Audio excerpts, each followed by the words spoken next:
We understand oil. We know we have to deal with Iraq and Iran and Venezuela and Russia. It's a supply chain that's awkward and painful sometimes, but we understand it.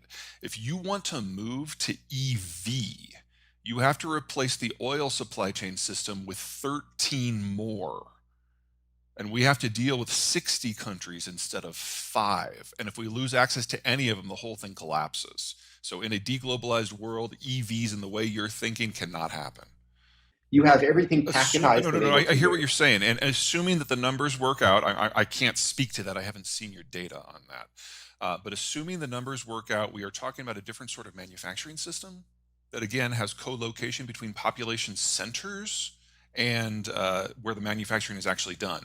In that scenario, you're talking about the number of ton freight miles being reduced by in excess of 95%.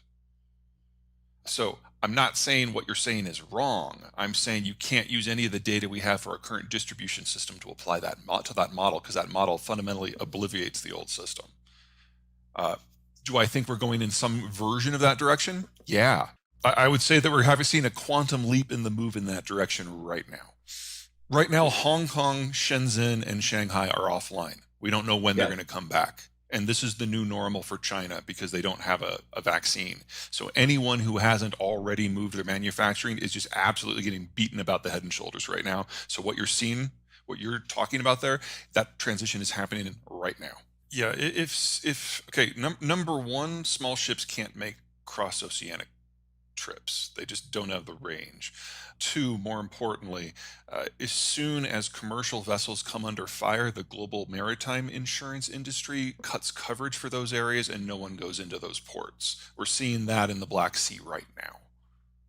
So this scenario you're talking about is a renationalization or at least a regionalization of manufacturing. I agree, we're going that direction, but there's not going to be a lot of connections between the regions. I think it's right out, but let me kind of give you some background as to why I'm thinking that. There have only been three technological revolutions in human history that have actually changed the relationship of a society to its economy and a society to its geographic positioning. Sedentary agriculture, deepwater navigation, and the Industrial Revolution. The digital revolution is real. It is changing many things about how we live and how we earn income, but it is dependent upon the Industrial Revolution. It is not a fundamental quantum leap beyond it.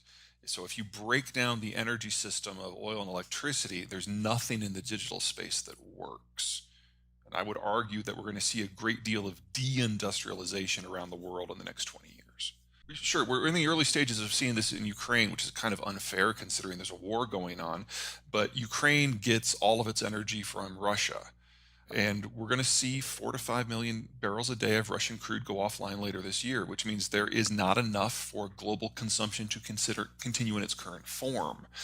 Even if I believed in EVs hugely, the technology isn't far enough along for it to be applied to the poorer locations of the world.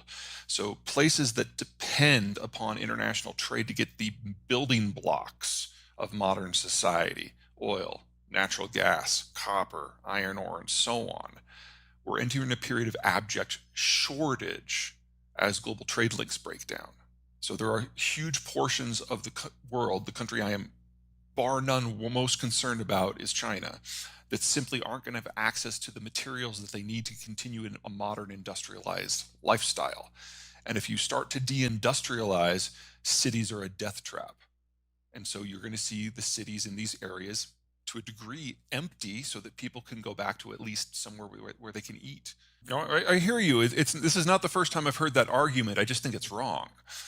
Okay, but You got to why? think about why we've been able to do what we've done for the last 75 years. We've had a change in the macro strategic environment, and that's allowed access from labor or energy or finance or tech from anywhere in the world to go anywhere else. The whole world has been a single system, and the economies of scale have been massive. That's now breaking down. Now, will the changes you're identifying not happen? Not what I'm saying. I'm saying that they can't be broad-based.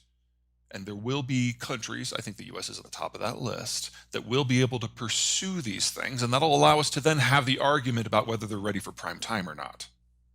So baby boomers are leaving the market. That takes a lot of blue collar. That takes a lot of trucking and agriculture away. Gen Xers are a small generation with low labor participation rate. So that means labor inflation's locked in for at least the next decade. The millennials lost 3 to 5 years of expertise, either because they meet the negative stereotypes or because they entered the workforce just in time for the financial crisis and all got fired at the same time. Either way, they're the least skilled generation we've ever had. And that's where you're feeling the pressure in terms of software, because they're just not skilled enough for their age. But the next generation down, the Zoomers, they're antisocial. They were raised by Gen X. They were told that you had to be better than everyone else if you wanted to survive. Their dream job is to live in a closet coding. It's the only job they want. So at least I have some good news for you guys. Your labor concerns in that specific spot are going to go away. I'm concerned that the building blocks of what allows that coherence themselves are being challenged. And that's going to shrink the pool of places where this is relevant. So I see not just rising inequality because of more automated systems within countries, I see greater inequality between countries, between the countries that can pull this off and the ones that can't.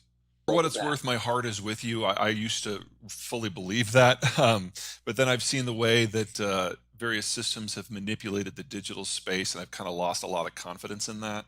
So I can see some version of that becoming stronger and maybe strengthening, for example, the ties between the United States and Mexico, where there's no functional censorship.